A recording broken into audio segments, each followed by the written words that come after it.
السلام صاحبيال waxaan idin rajaynayaa inaad caafimaad qabtaan dhammaan asxaabta ku xiran channelkayga aragtida official hadaba muuqaalkeen quruxda badan waxaan doonayaa inaan ku soo qaadano 10 masjid ee ugu weyn uguna quruxda badan caalamka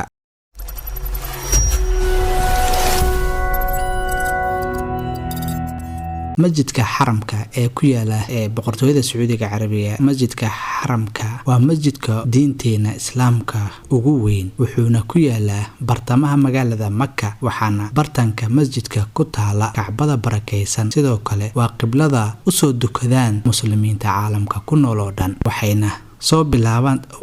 صوب بلاوتين اسمها مسجدك حلق النبي آدم عليه السلام لكن واي بابعضي إلا مركي دنبه الله سبحانه وتعالى وحيودي نبي الله إبراهيم عليه السلام إنه ماشى كدسه كعبضة وحانا دب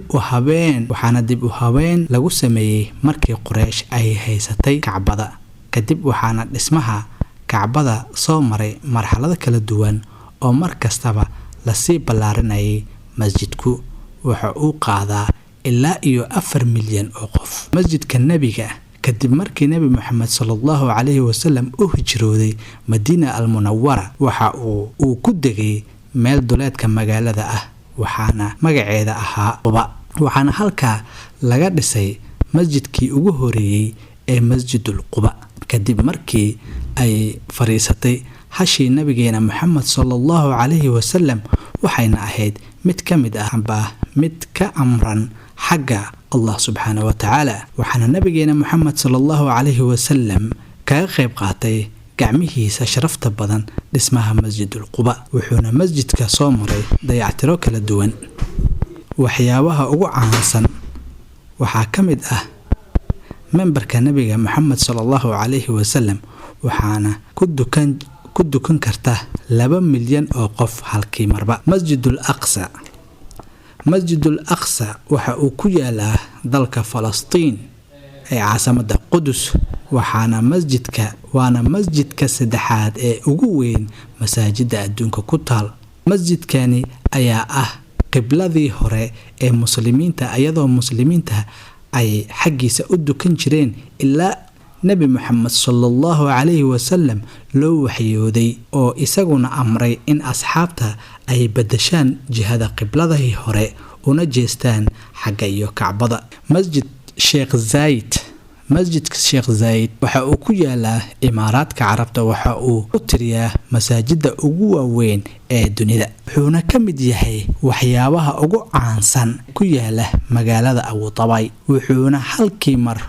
وقاضي كرا 400 أو كن أو قفوت مسجد كبترجايا كياله دالك ماليشيا waxaa lagu tiriyaa masaajida ugu quruxda badan dunida wuxuuna ku yaalaa magaalada Kuala Lumpur ee wadankaas Malaysia wuxuuna halkii mar uu qaadi karaa 15,000 oo qofood masjidka Xasan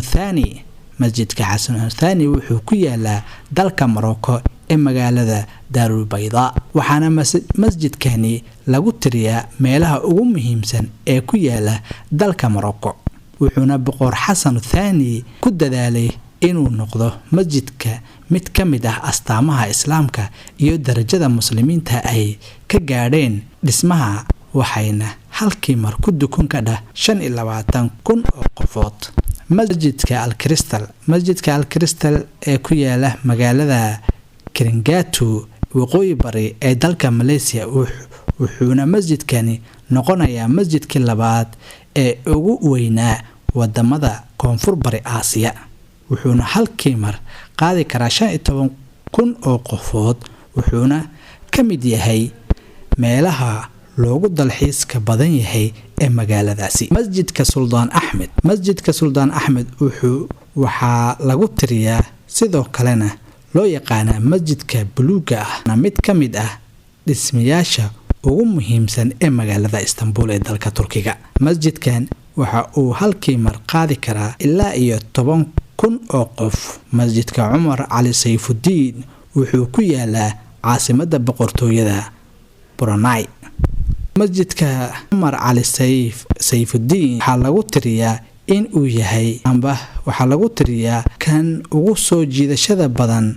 dadka wadamada Aasiya, waana dhismaha ugu muhiimsan boqortooyada Brunei. waxaana masjidka ku yaala webi dhinaciisa, isagoo biyaha dhinac walbaba ka xigaan.